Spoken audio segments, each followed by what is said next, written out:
What's up, everyone? Welcome back to Beyond the Helmet. I'm your host, Steve McGrath. And in this episode, I'm pleased to bring you my conversation with a man who has over 100 sacks to his name, former first-round pick, Super Bowl champ, a philanthropist, Kevin Carter. I'm sure you've seen him on CBS where he's been doing his thing, being a broadcaster in the second part of his career after, of course, retiring as an NFL player.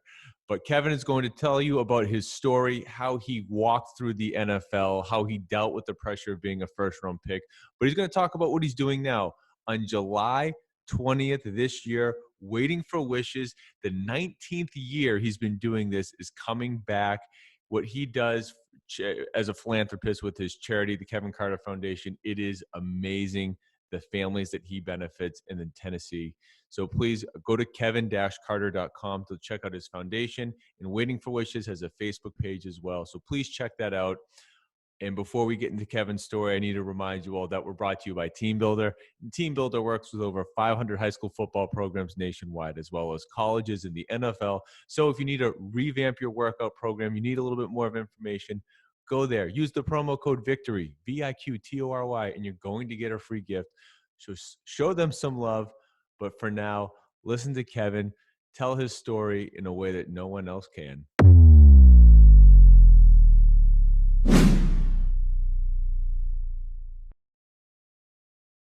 For me personally, I always had it was hard for me to get past my own, I guess, IQ and brain and how I thought. And I always thought that, kind of growing up, because people always told me, we want to see you be meaner. We want to see you, you're such a nice kid off the field, and you're well spoken and you're a church kid and you say yes, ma'am, and no, sir, and this and that. And, we just don't know if he's mean enough.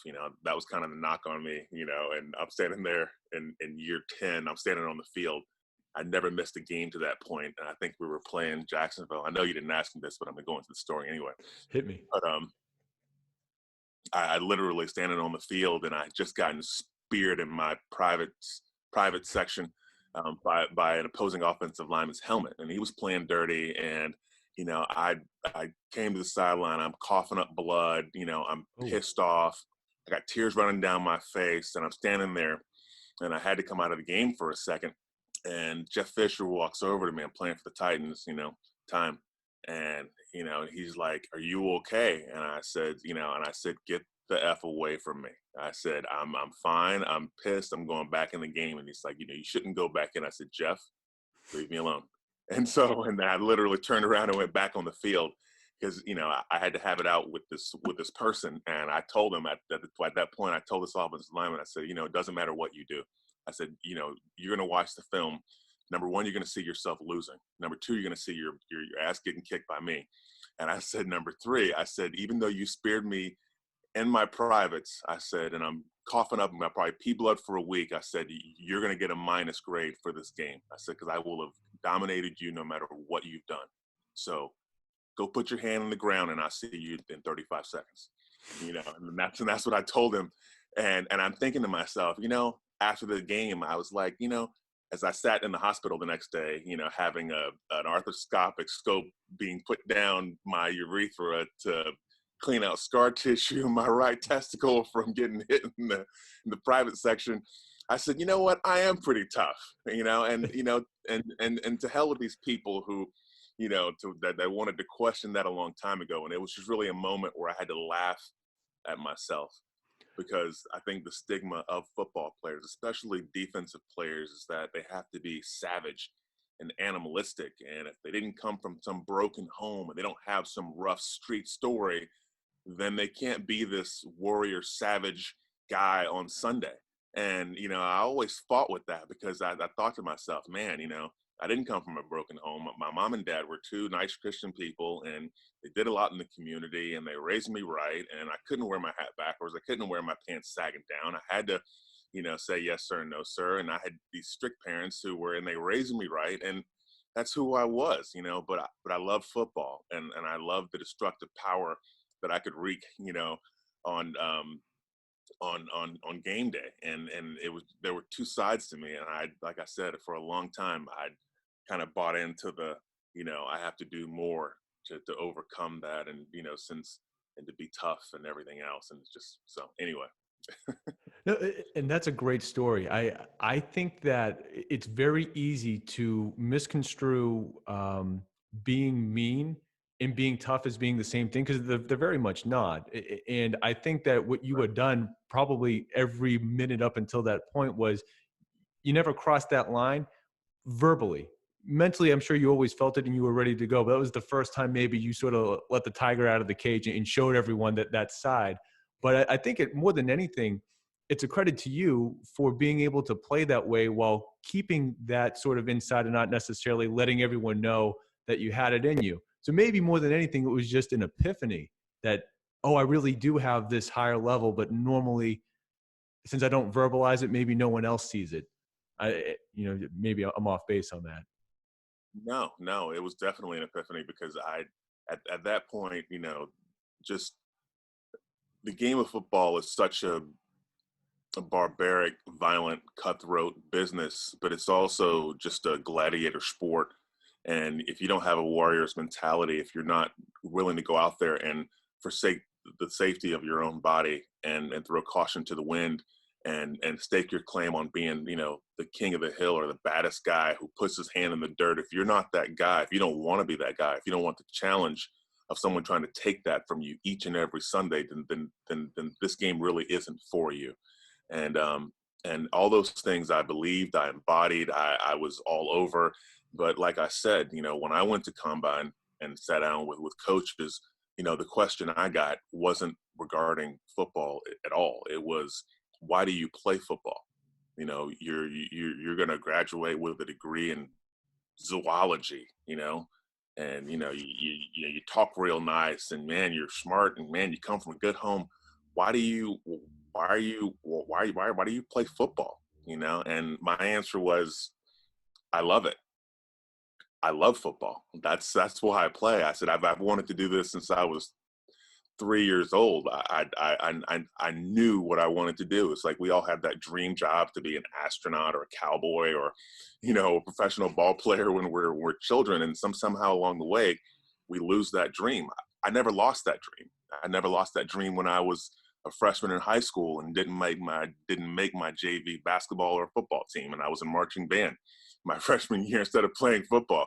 I never lost that dream, and when I got my chance, I grabbed a hold of it and I choked the life out of it and never let go. And so for me, the passion of what I felt about football and how strongly I felt it and the conviction that I had about it, that's what empowered me. It wasn't this, I gotta get out of my situation or I gotta buy my mom a house or whatever, which are, all noble things, but it just wasn't stereotypically, your football player, you're great, it wasn't the story. Maybe it wasn't the story they wanted to hear.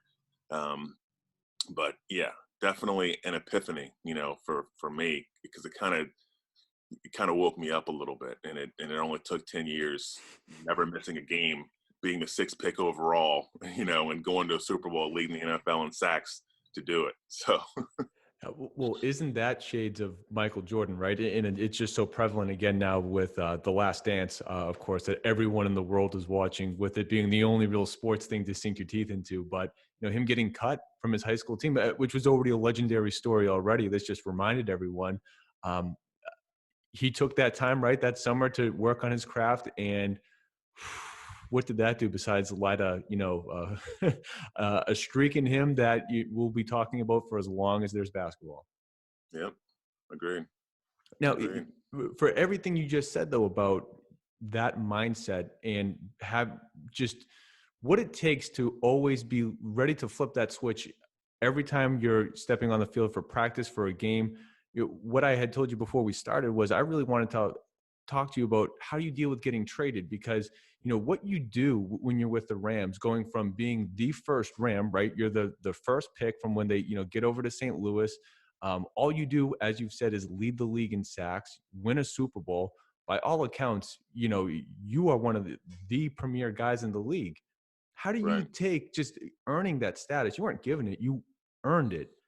And then Yeah. you make a second Super Bowl, so two Super Bowl appearances, and then to get traded. for a first round pick, it's not like they gave up nothing, but how do you deal with just that roller coaster of, segmenting that part of your mind about just having that aggression channeled the right way on the field, everything that you would earn, just how you feel about yourself, and then being told, see you later. The funny part about this game of football, any professional sport, is there is an entire other side of real human experience and life that is going on that no one knows anything about, and that's the hardest part to convey, because you're making millions, right? Everything on the outside seems like it's made of gold and it glitters and it's fine. And not that, I had a loving wife, I had a great situation, I had, two great parents, and I came from all of this, played for Spurrier, had all this success. But coming to the Rams, you sometimes don't get valued sometimes by the team that drafted you and saw you kind of grow up, so to speak. And I was the first St. Louis Ram, and we went through our growing pains, and we had a prideful defense, and I was well on my way to becoming one of the great young defensive ends in the game. And yeah, by year 5, I had more sacks, from the start of the 98 season than anybody else. And, 17 sacks, first team All-Pro, all that stuff. We go to the Super Bowl, we win it. But then, in the midst of that, I'm entering the 60th year of my contract. I'm making about $1.5 million, $2 million. Great money by human standards, okay? Nothing to laugh at. But when you reach that status where you outperform the rookie contract that's been set forth, that's what everyone is hoping for. That's what the player is hoping for. It's what the organization is hoping for when they draft you that highly. They want to see you not only contribute, but lead them to a world championship. Did that. So for me, it was time to pay the piper. It was time to, because I'm seeing, we all read the stories, the Braves win a championship and they dismantle the team because everyone wants to get paid. The Yankees win, and next thing you know, everyone's going everywhere. And then, the Giants win a world title, and, all these teams, there's all these stories about people, getting greedy, so to speak, after, things go down. Well, the one side of the thing that I will tell you about football is you can be, if a team can get you for less, they will. No matter who you are, no matter how well you're playing, you might be the best person in the league. You might lead them to 8 world titles. If they can get you for a lower price, they will. If they can replace you with someone who can do the same job as you for a lower price, they will. I'm working out on the field during practice, and I'm looking over in my 3rd or 4th year. I'm looking over on the practice field, and I said, man, that's Roy Barker. Roy Barker had 10 sacks, was in the Pro Bowl last year. And then I keep practicing, and I'm like, wait a minute, what the heck is he doing here working out, for us? And like, he doesn't have a job. He was in the Pro Bowl last year. Like, wait a minute, and it tells you how competitive this game is. And then I get a chill running down my spine because, oh crap, Roy Barker is here working out, and he had more sacks than I did last year. So it dawns upon you that it's really a cutthroat business. Long story short, I'm in that position where I have led the league in sacks, and I'm the guy. I'm in my prime. I'm ready to get paid. The Rams, we've been in talks for during that Super Bowl season and then shortly after, and they were offering a certain dollar amount. We weren't on the same page as far as what we wanted contractually. Had nothing to do with personal. Loved Coach Vermeil, loved everything he stood for, but after that Super Bowl, there were some dealings with Mike Martz, the head office, and Coach Vermeil that ended. And I'm not going to comment on that, but only to say that it ended in Coach Vermeil stepping down, stepping away from coaching. He told us that when there were 9 of us in the Pro Bowl, we got a conference call. We all went into the room after practice, and Coach Vermeil revealed to us before we heard it over the national news wire that he was going to step down as the head coach. And we were dumbfounded. We're like, we just won everything. There's 9 of us here in Hawaii. What the heck are you talking about? And there were some dealings with Mike Martz and, contract and being the next head coach, yada, yada, yada. And I think Coach Vermeil caught wind of it and said, let me make it easy for you. I'm going to step down so you can go ahead and have your head coach and do whatever and however. And he went to Kansas City, and the rest is history. Well, Martz and I necessarily didn't get along. He took my need for wanting to get paid what I was owed at that time as being something personal against him. You know, there were words that were exchanged both in private and over, you know, through the media. We had the birth of our only child, Zion, and you know, he fined me an exorbitant amount of money for missing my workout and, you know, and a day of work because, you know, we had complications and had to be induced and everything else. And, you know, and I, of course, didn't react the right way. I was younger. I was 27 years old. I was the best defensive end in football. We just won a world title. And I never missed a day of work or a game in 6 years to date. And I am the #1 defensive end in football on his way to another double-digit sack season, you know, of us going to the playoffs, winning our division, and you're commenting. I feel like Allen Iverson. I'm like, you're talking to me about a practice, you know, practice. And so we really didn't see eye to eye and had some words. And so long story short, I'm out of there and I'm in Tennessee. They value me, but when the publications are being written and they're talking about the top guys at defensive end in the league, my name's not mentioned. And because my reputation was soiled a little bit, I saw my name being mentioned, not being mentioned in a professional way. It really kind of, you know, it hurts your ego when you work for a certain status and then you get it and all your peers and coaches know, but then, you know, publications, you know, their interpretation of you is you're greedy. And, you know, you were the one that walked away from what could have been a dynasty and, you know, in sports, and you guys could have stayed together and the Rams and this and that. Look, Kevin Carter didn't disband the Rams, okay? Guys started to leave. You saw him, you know, Martz had problems with Isaac Bruce and then Kurt Warner. And they said, oh, well, maybe it's a relationship with the coach and the team and whatever. And like I said, I'm not trying to bash on him or that situation, but it just wasn't for me. You can go through this game and make the money you're supposed to make, you know, while in the back of your mind, you're worried about what am I doing to my body? What's the status of my brain when I'm done, you know, Sure. knocking heads for 14 years? Will it have been worth it? You know, was I a nice guy and just took what they gave me, knowing that it's a Fortune 500 company, billion-dollar business that's always trying to undercut you and undersell what they're going to pay you. And you can go through there and be bitter, or you can go through the game and get what you're worth and get what you're deserved. And then when you walk away from it, you say, you know what? I've got a few aches and pains, and I may have taken 5 or 10 years off of my life. But you know what? I have paved the way financially for my family, and I've gotten all that I've wanted to get and achieved all that I've wanted to achieve out of this game. I decided to be that guy in that moment leaving St. Louis. So it was for me to go out there and continue to play at a certain level and be the player that I knew that I was. And, you know, what happened was I left. You know, I got bashed in the media, you know, had a few injuries, and then 2 years later, lo and behold, I'm back in the Pro Bowl.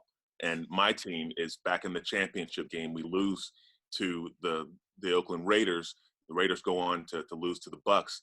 But I'm right there sniffing another opportunity, and I'm right back being considered one of those guys. And, of course, you know, 100 sacks, 14 years, never missing a game, and the rest is history. But, you know, we have moments in time where we can decide to stand up for ourselves or be who we're going to be, and we all make choices. And I have no regrets of those choices I made. So alluding to what you said, how does that happen and how does it feel? You know, in the moment, it's humbling. It pushes you down and makes you question your decision and who you are and what you did for your family, what you're putting your family through, having to move and start again and do all these things and having to win the trust of another staff, another locker room and fans and everything else. And it can convince everybody that you're worth all this money in the first round pick that the Titans gave up to get you, you know, justifying that existence, justifying the life. Being that person, there's a tremendous weight upon your shoulders just for your own pride, for your own sense of worth. And for me, I didn't want anybody paying me anything that I wasn't worth. If I wasn't the guy bringing you to the team, bringing the fans to the stadium, if I wasn't in the meeting room, if I wasn't, my numbers didn't reflect that I made everyone around me better and I was an added value for the money you're paying me. I don't want that. And so, long story short, I know I've been long-winded in my answer, but that was a very pivotal time in my life where it could have gone either way. But I decided to stick to my guns and stick to who I was and have faith in the decision that I made. I think we're all given blessings and curses in life, and we don't know what they are. It all depends on how we use them and what we do with what we have. Absolutely. Certainly, it's how you react to situations that really define you. And boy, was there a lot there. And I thank you for that long and detailed and open answer. And I hate to go back to the last dance again, but seeing Jerry Krause, the GM, and all that went on with him kind of picking the next coach, I just felt like there were, again, parallels. And I think that people need to understand that in professional sports, that there can be a bit of a disconnect between the top management and the management of the team versus what's going on between the players and coaches. And if management ownership wants to move in a different direction, it's certainly, you can see the ripple effects play out, particularly the way that, you saw them go in St. Louis. But what I wanted to ask you was, so you do, of course, go to Nashville, and of course that starts a many of great things, including, Waiting for Wishes, which I do want to ask you about. But before we get into that, when you go, how much, like, just think what society to be like today. Do you wish that social media is what it is now back then? So maybe you would have had the opportunity to leverage that and do a little bit more to get your side out. And just to throw a second question onto here too, how much does playing with someone like Javon Curse, now it's not that you're not the guy, but there's a guy that is very talented at the other end. How much does that play into you caring about your numbers and everything else when now, there's, the team's got to really account for, two absolute threats coming off the edge? To address this first question, as far as Javon Curse, and you're right, I get to Nashville and I'm not the guy. Okay, You're co-guys. I'm co-guys, but when you from an X's and O's standpoint, there are nights, on your chessboard that are restricted in movement, but they do great things, And there's rooks and then there's pawns, and we all have our roles and limitations and things that we're supposed to do. And for me, Tennessee Titans had the freak. They had the spectacular playmaker, sacker guy that could, make game-changing, momentum-killing, 2-minute drive affecting type plays. And now they had another one, but no one really knew about that. People who know football knew, that but for me, I took value in the fact that when you turn on that film, there's the sensational aspect that you have to prepare for, that, how are we going to block this guy who's 265 who runs a 4.3 and has, arms long and it's just a menace because he's just so overwhelming from a physical athlete standpoint. You have to think about that. But when you watch the film, the thing that I wanted people to see is from a down to down basis, the person who is smarter than your scheme, whom you can't physically block, who's never going to fall for the cheese, who's always going to be in the right place. And if you make one mistake on a play action fake, if you give something away, I'm going to be in your backfield, taking down your quarterback, and you're going to wonder what happened. And for me, being consistently great for play in, play out, I really found a value. I found my niche. And sometimes we discover what we're great at and we don't want to embrace it, because we all want to be just that marquee guy. But I didn't make my living in St. Louis just being a marquee guy. I wasn't just a sack guy. And it was nice to have the feather in my cap to lead the league in sacks, because that's what everyone looks at as far as production and numbers as a pass rusher.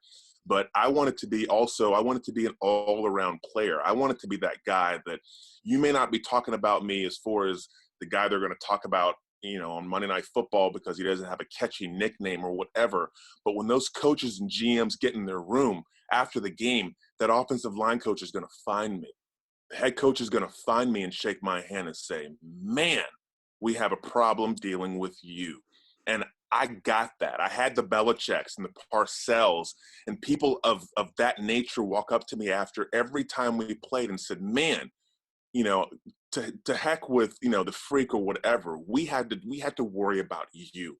And to have that respect from your peers and from the coaches and the people that really know. And for me personally, I know I justified my worth because when I was in Tennessee, you know, we all find our MOs and what we're great at. I'm great at being durable. I'm great at versatility. I could play anywhere on the line of scrimmage on any given down. I could play 3 technique, 5 technique. I could 2 gap. I could play edge rusher. I could do anything that the defense called for, and they took advantage of it. Like, I was getting paid and I was fine with that. And there'd be times when I just never left the field. I remember playing against Pittsburgh Steelers, and we go to Heinz Field, and it was going to be a knockdown, drag-out game. The nature of the two teams playing, we were bruisers. It was AFC football, and we knew it was, you know, ding, ding. It's going to be black and blue afterwards. We had 83 defensive plays, which is just an exorbitant amount of plays. Just it's crazy. Usually you play between 55 and 60 plays on defense. You know, if offense has that many plays, it really stresses your numbers as far as the depth and how much gas you got in the tank. Well, we had 83 snaps. I took 79 of them. And I remember walking off that field when we won, and my defensive line coach walking up to me saying, thank you. We lean on you and just a crazy amount. Thank you. And I was that guy consistently year in and year out. It didn't matter how much I played. It didn't matter how much abuse I took. I was never hurt. I was always on time. And I was the consistent measure of greatness, of standard in your defensive line room. And I embraced that role. 4 years in Tennessee, when I went down to Miami, like before I came to Miami, I got a call from Jason Taylor. Got a call from Vonnie Holiday, got a call from Junior Seau, got a call from Zach Thomas. They're wondering if I'm going to sign on to be part of this Nick Saban experiment. You know, when I went to Tampa after that, I got a call from John Gruden, and he says, I have Rondé Barber in my defensive backs room. I've got Derek Brooks in my linebacker room. I need Kevin Carter in my defensive line room. Do you still love ball? Can you be that man? And I said yes, which is why I went there and made more money than I thought possible at that point in my career. Why? Durability, value, standard of play, being the person who is that standard by which everyone else can be measured. And yes, I can step into that star role at any moment. Anytime that you enable me by scheme or by design, I will go and plant that flag. But I can also do everything else in between. And I can make everyone on that line, on that defense, look better. You're better for having me there. You want me on that wall. You need me on that wall. So I take pride in that looking back. And I said, you have to know what you are. And I could run through 8 brick walls and get up and ask for more, and it was okay. And I was the smartest person in the room, and I'm okay with that. It's a great thing to hang your hat on. I actually wanted to ask particularly about your time in Tampa. You know, as you got longer in your career, you know, they spend, you know, anytime you have a top 5 pick, right, their team is tremendously invested in that asset, just like the Rams were with you. Tampa Bay does with Gaines Adams, you know, and of course Gaines is, I can't believe it's been about 10 years already. You know, the world lost him way too soon, but how do you flip the switch to being more of a mentor to younger players as opposed to just worry about being the guy and doing your job? You know, there's a fine line you have to walk. And I think I learned a little bit of that from the guys that I played with early in my career. I played with the Sean Gilberts of the world, and came in contact with a man named Leslie O'Neal. And Leslie O'Neal is someone, unless you know football, you may not know who he is. But, you know, 140-something career sacks, should have a gold jacket. Guy was amazing. He was just one of those names that's just lost in the shuffle as the years go by. And we talk about, the propaganda of sports and larger market teams and championships but he's a name that's kind of forgotten. Well, the thing about Leslie O'Neal that I liked so much is he taught me so much about my craft, using my hands and the play and the actual art of pass rush. But he also taught me a lot about what I wanted out of this game. He was one of those guys that, maybe wasn't necessarily going to be remembered, for being great, even though his numbers and what he did, maybe he wasn't well liked personally, or maybe he had some issues with some people along the way. Things were painted, picture was painted, and maybe that's the narrative that we all chose to believe. But when I came in contact with Leslie O'Neal, man, he used to screw with me every day. I'd come in, and I was, at that point, I was, talk about being young and just strong and bulletproof. I mean, when I was playing for the Rams, shoot, I was 23, 24 years old, and 295 pounds, and just could run through 20 brick walls, lift a mountain, and nothing hurt me. All was right with the world. And I was frustrated because this guy who was 250, 260 pounds soaking wet, had a bad knee, got to the quarterback twice as much as I did. Orlando Pace, if you ever interview him, you ask him about Leslie O'Neal, because I love you, Orlando. You have a gold jacket, but I saw this man make you cry in practice because you could not block him. I saw it, we're all out there earning our stripes, and we all have stories about who we cut our teeth on and who made us better.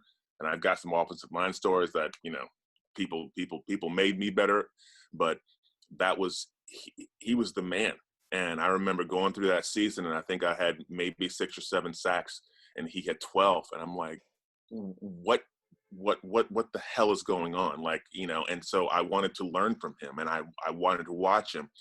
And he basically rode this line of asking me every day, what are you here for? Why are you here? What do you want? What do you want from me? And, of course, at first, you take it as a threat. And I'm like, oh, come on, old man, be careful. You cross the line with me, I'll fold you up. And he's like, whatever, you don't get it. And every day he would ask me the same thing. And then after a while, I understood what he was trying to get at, because Leslie O'Neal was the first person there. He was the last person to leave. He watched more film than everyone. He took care of his body. He was constantly training and working his craft. He was out before our individual period, working his hands on the dummy every day, fundamentally sound, knew what the person he was playing against was going to do before they did it. And so finally, when he asked me the question of, what do you want? What the F are you doing here? That mean, crusty old veteran, picking on me. So I turned around to him and I said, I want what you have. I want the respect of everyone in the room. I want the respect of everyone I play against. And I want more than 100 sacks.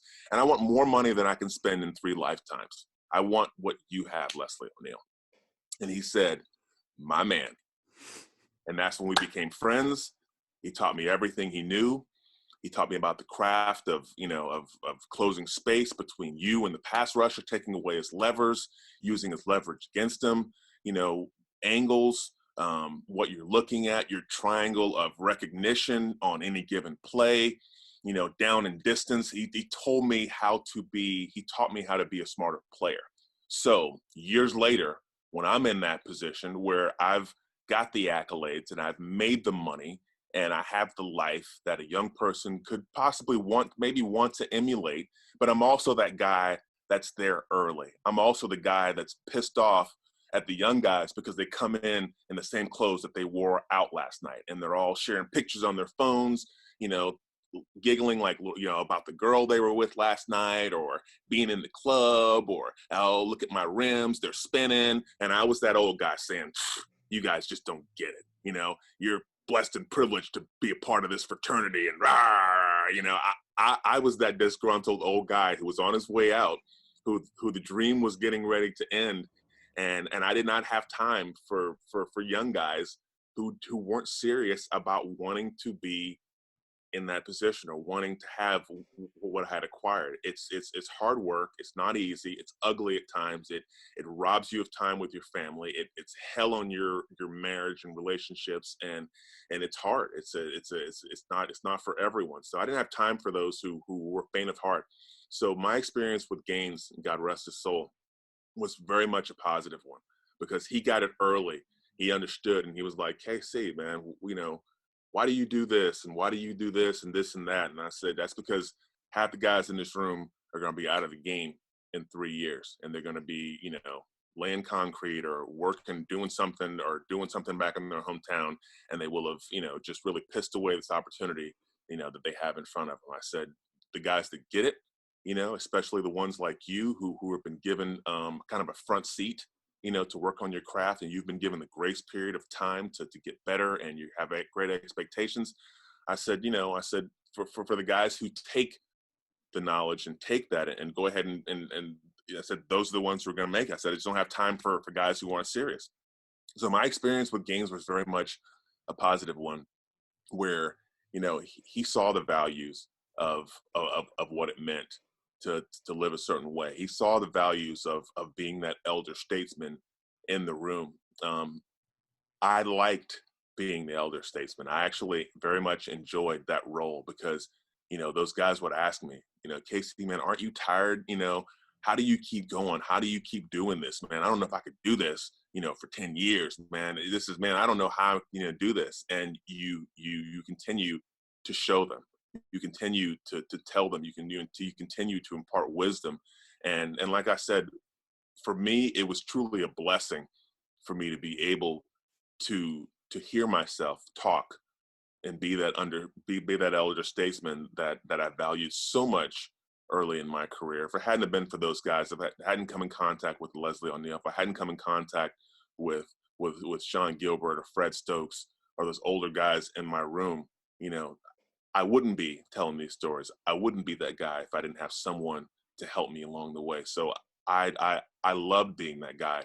If I can say that I helped someone, and I see guys that were young guys like the Randy Starks of the world who had long careers, and I see guys that I'm like, that guy was a young guy in my room. I had something to do with that. So it's nice to be able to pay it forward when you play this game. Yeah, I've heard so many guys talk about being in that fraternity and having that ability to pass it on. And you see that evolution, how that life cycle goes, and when you can give back and help that next generation, what it means. But for the Leslie O'Neals of the world, in terms of the players that you were able to learn from, I mean, the list of coaches, man, from Spurrier, of course, where it starts. But I mean, you taught me fit Vermeil, Gruden, Nick Saban, despite maybe NFL wasn't his cup of tea, what he's done at the college game is obviously unquestioned. Is there anything in particular that you saw as common traits among what made these coaches successful, or maybe things that you saw that definitely made coaches unsuccessful? Well, one of the things that was a common thread, whether it be when I played for Spurrier or for Meal or Jeff Fisher or Nick Saban or John Gruden, and that's that's actually a very powerful list of coaches. And sorry, I missed Coach Fisher. Yeah, no worries. One thing that was a common thread is the quality of the coaches and staff that they had around them. Fellow coaches, people that share your philosophy, that believe in your process oriented or your process, approach to doing something. People that draw strength from buying in collectively. They were all situations where we had a lot of very talented people, very like-minded people, and they were situations also where, for whatever reason, okay, and different coaches, all with very different personalities, but for whatever reason, they were all able to get everyone or the majority of people to buy in that their contribution, no matter how large or how small, was the single greatest difference between winning and losing. Truly to believe that. And that was a thing that I believe championship teams, they possess. Your trainers, you're the people who deliver the donuts, and everyone has to think that they have a stake in your greatness, or they're the difference in doing that, and takes their job seriously. And you listen to Nick Saban, and he talks about, tells the old story about being a street sweeper, and being the best street sweeper you can be. He tells these stories that he got from his father, and the work ethic, and that was common with everyone I came in contact with that was a great coach. It was all about the substance and not just the flash. Didn't play for any snake oil salesmen, didn't play for any people that really were dishonorable. People laugh and they say, "Oh, what was it like playing for Gruden? Was he that animated?" And I was like, "Well, yeah, he was that animated, but I can tell you, in my 13th year of football, walking into his office, sitting in there talking to him, that was the question. It's like, do you still love ball? Do you still love it?" And he was like a kid, watching film and showing, watching my own film. He always does his research before you have a meeting with him. And I remember sitting down with Gruden, and he's like, "Man, look at this. They couldn't run power all day. You know what a monkey wrench this throws in someone's game plan when they can't run a play. I mean, this game was over in the first quarter and nobody knew but you, and just those little things, and just really, he had a way of reaching in and just gripping you on a level that would get you enthusiastic and get you excited about playing the game of football. But I think everyone was like that. Every coach that I came in contact with, that was a great coach. Even during the Nick Saban experiment in Miami, that was one of the most fun defenses I ever played in. I mean, I played next to Keith Traylor and Vonnie Holliday and Jason Taylor, and I had Zach Thomas behind me. I had Junior Seau, God rest his soul, behind me. I had Jeremiah Bell and Sam Madison, and I mean, this was a stacked defense, and we were struggling on offense, but man, on defense, going out there playing with that group, playing and watching film and hanging out with those older guys in that room, just situations like that, they're wonderful. But back to your question, as far as the continuity that they all share from a coaching standpoint, they were all situations where people bought in, and it's impossible to achieve something so great or have a great group when you don't have great people. And I think that all those coaches realized that, there was a synergy at work, a teamwork that had to be in place before you could do anything else. You could have the most talented individuals in the world, but if they weren't a team, if they weren't all sold on their responsibility, then it wasn't going to work. I couldn't go to Nashville and play for the Titans and not buy into, the freak mentality. If I said, I'm going to be a selfish player and I want to make these plays and I'm going to forsake the defense just to step out on a limb and make that play, well, it wouldn't work. It wasn't designed that way. The defense was set up to allow for the freak to do certain things because he could do certain things that no one else could do, and everyone else kind of had to play their role. And if you believed and trusted in that, there'd be more to eat for everyone. And so, every scheme has a plan, every scheme has a design, but it's all empowered by the belief and the buy-in of its collective pieces. And I was very fortunate to play for coaches that all captured that aspect of the teams we played on. That's awesome. I think that's the best answer I've ever heard to any similar type of question I've ever asked. No disrespect to any previous guests. So I have a question that I want to end on. So before I can end on that, I've alluded to it a couple of times. I apologize that we're only getting to it now, but I know because of the fact that you were able to set a new date, waiting for wishes is something that I think, is this year 19 or I mean, are we at 20 yet? You've done it forever. It's obviously a very big deal. The work that you're doing is amazing. Can you just speak a little bit about, what's going on for anyone that doesn't know? In my 7th year of football, I was traded to the Tennessee Titans. I've lent my name and lent my time to countless charity events through the years. I grew up in a Baptist church in Florida, so we were always doing benevolent things. My dad was the head deacon. My mom was on the deaconess board. She wore the big hats on Sunday, but we were always doing things in our community. So that's who I grew up embodying that. I always, I embodied a spirit of serving and helping others. And it was something that it was ingrained in me. It was part of my DNA. So when I went forward, naturally, I did a lot of that in college. I was, president of my FCA. I was always trying to do some campus mission and reach out and feed people and do things and do benevolent acts. Got to the NFL, did the same thing. But by my seventh year, I realized that I really didn't have the type of platform that could do the serious work that I wanted to really make happen. I didn't have the branding and everything, consolidated under one roof. So my wife and I created the Kevin Carter Foundation in 2001. One of my good friends who was working as the community relations coordinator for the Tennessee Titans, Teresa Halbrooks, she helped me to craft and create this Waiting for Wishes event. And we'd done something similar when I played for the Rams, but it wasn't my event and I didn't have creative control. And I knew if I ever got the chance to recreate this event, I was going to do it. I was going to do it my way and do it and make a lot of changes. And that's what she helped me bring to life.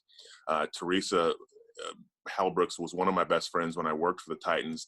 She left the Titans after 10 years, and then now she owns and runs, she's the CEO of Legacy PR and Events, which has really kind of gone hand in hand with myself and, countless number of artists like Rascal Flatts and Carrie Underwood and whatever, and people. And she's a big PR and events brand maker person. But we created this event in 2001. And we started off with just Titans players. And then it kind of branched off into local celebrities, songwriters, artists. Jay DeMarcus from Rascal Flatts was one of my best friends. We played a lot of golf and used to hang out there in Nashville. And it was right around the time when Rascal Flatts was just kind of blowing up. And so he came on as a co-host about 4 or 5 years in. And he brought a whole new level of star power to this event. We had actors from Hollywood, we had UFC fighters, we've got WWE stars, and then we started having an after party, after the event, where we had at the Palm, where the celebrities would get up and close and personal and actually serve dinner to our patrons. And it just grew organically into more and more. And so we started having this after party, and we have Rick Springfield singing Jesse's Girl to, a private audience. And, we've got all these singers like Darius Rucker and BB Winans and these people that are there, obviously, you can watch different clips on YouTube and go to my Facebook Foundation page or whatever, and you can see the pictures of Little Big Town on stage with, Tommy Thayer, who's the lead guitarist from Kiss, and Joe Don Rooney's up there playing guitar, and Jay's on a piano. And, there's just the memories we've made and what we've been able to create is really a spectacle, and it's really one of Nashville's best parties. But the best thing about this event is our partnership with Make-A-Wish Middle Tennessee. I looked around for different charities and wanted to find one that truly put their money where their mouth was, as far as cents on the dollar donated for every dollar they receive. And Make-A-Wish was one of those organizations that is truly anointed and truly just that they're doing right by the people they serve, and they're doing right by the people who donate. And so we partnered with them a long time ago, and I'm happy to say that over 19 years, this is 19, that we've donated close to $2.8 million. Wow. To Make-A-Wish Middle Tennessee, just having this one event for the last 19 years. So blessed and fortunate. This event's been going on longer than I played in the NFL. I only played 4 of my 14 years in Nashville, but the city of Nashville continues to support this wonderful event. And like I said, it's when you create things like this, you don't know where it's going to go. But I'm truly thankful that I've been used and that my platform was able to be maximized in such a way where an old crusty has-been defensive lineman like myself, wasn't even a marquee player, wasn't a quarterback, wasn't a skill position guy, but that I've been able to be the glue between so many different, businesses and platforms, and bringing these different people together to create something that is truly wonderful. And, like I said, the population that we serve, children, their families, battling life-threatening illnesses. To me, there's no better work. There's no better charity to be involved with. So that's one of the things that I could go on and on and on about. And despite what I've done on the field, my 104-point sacks, the world title, and having a little mini Lombardi trophy with my name on it and all the pictures and jerseys and all that stuff, that's great. But to me, it pales in comparison to what this platform and what this life has allowed me to be as a man and as a person, and it has allowed me to give back. So this event is a statement. It's who I am. It's who God has made me to be, and it's who I've worked hard enough to make come true, make realize the vision of my best self, so to speak. And really, really thankful for that. And like I said, I'll brag on that more than anything I've ever done on the field, because man, that is powerful work, and people love the event. People love it. I can't stop, like Tito Ortiz will beat me up if I don't invite him. Like Randy Couture will take my arm out of socket if he's not invited to my event. I mean, that's how awesome this event is, and the Hannah Storms of the world, and people that come year in and year out. And we just come together in just a measure of divine synergy that just creates an incredible time for our patrons. But like I said, man, I can say that the Kevin Carter Foundation, like, that bears my name, has given away nearly $3 million to help kids fight, and their families that are battling life-threatening illnesses. That, beyond anything else, more powerful than any Super Bowl ring or any gold jacket or anything that I could ever do on the field. That's what matters. Yeah. I mean, that's amazing. I mean, that is legacy. I mean, that's what it is, right? I mean, the legacy that you're leaving with that is phenomenal. And I can promise you that I will have all the information, the Facebook page, the date, your website, your foundation, all of it when we post this. Cool. So Kevin, as we wrap this up, I mean, you're in the University of Football Hall of Fame. You're on their 100th anniversary team, right? They're all century team, 100 plus sacks in the NFL, Super Bowl champ. You've led, I mean, the list of accolades goes on and on. So to end this, it's really a two-part question, but one is, how do you sustain that level of success? Because you've already talked about how you approach it in terms of being everything, being able to do anything and never wearing down. You can get up and run through one brick wall after another. But what would you attribute how you were able to get that level of success? And can you dovetail that into what's the best piece of advice that you would give to a young athlete? How I was able to reach that level of success is, you really don't know what you're doing while you're doing it. That's what I tell someone. You basically, you have a goal and you stake a claim, and you make the commitment to work and go after it.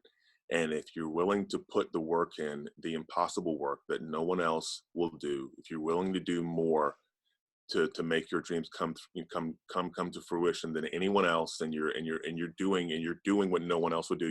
You're doing the impossible. You're checking off all the things. You're maximizing, your faculties and who you are. And if you have that perseverance, and if you got that fight, I told my son every day of his life growing up, the two most important things about you are what's in your head and what's in your heart.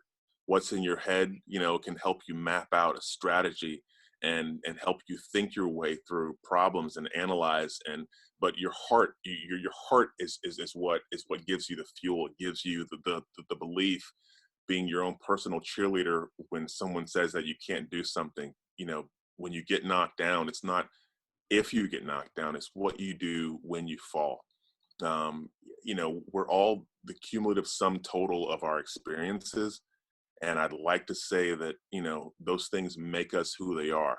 But like I said earlier, blessings and curses, no man can discern what is a blessing or a curse in our life. It depends on what we do with them and how we use them. So I'm a consummate optimist. Like, I take everything like it's working in my favor. Like if something happens, bad, or like, if I drop a glass and spill some milk, then you know what? if I'm on my hands and knees and I'm picking up everything and I'm working, you know what, I may clean it up before anyone even knows anything is wrong, and that's how I approach my life. Just diligence and hard work and getting after it.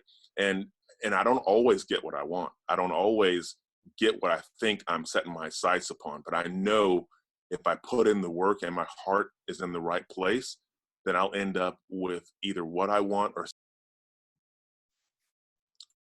thought perhaps. Sorry, I don't know what happened there. But attitude on is always is if you put in the work and you really substance and what you say you want trying to create, then you'll always get what you something back. I've that created my life, and the thing is when people like yourself will, when you wrap up that I've done or acts or thing, it seems so simple. I'm like, the heck are you about? And I'm, walking my own free room, or I'm like, oh yeah, that guy's me. I'm the one that did all things, and I'm humbled by how much I've achieved, and I not myself too easily, realizing that even great people, great things, you meet them disappointment because their personal life is a train wreck. I've pride myself in was like the player. I'm going to get the big. I'm going to do make the type plays, Sports Center, but I'm all on an every basis. My gap, and I'm going to make it next to me better as well. I'm going to improve the situation I'm in, and I think, and it's all in wired. I'm a first person by nature, and maybe taking myself seriously and always thinking that, man, if I don't do 150, then it's not true. Maybe keeping chip on my shoulder, everything that I've ever done has assured I would be blown most, and I know I very much in my life that way, much a type of personality. I was a nerd. I like taking the tests and be the answers that I'm going to do, on the that's personality. About the work you put for.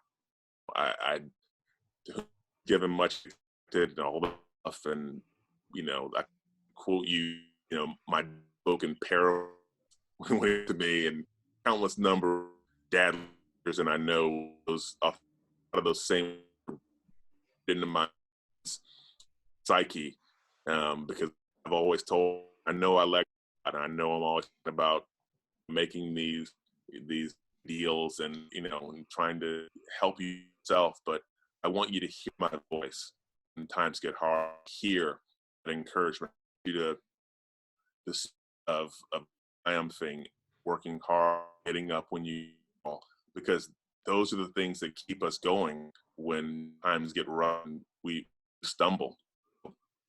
Here Definitely. I am, nearly 40 years old, and I believe that always supposed to be going, covering, becoming a better version of ourselves. I think you make the decision to stop doing that, I think you'll die.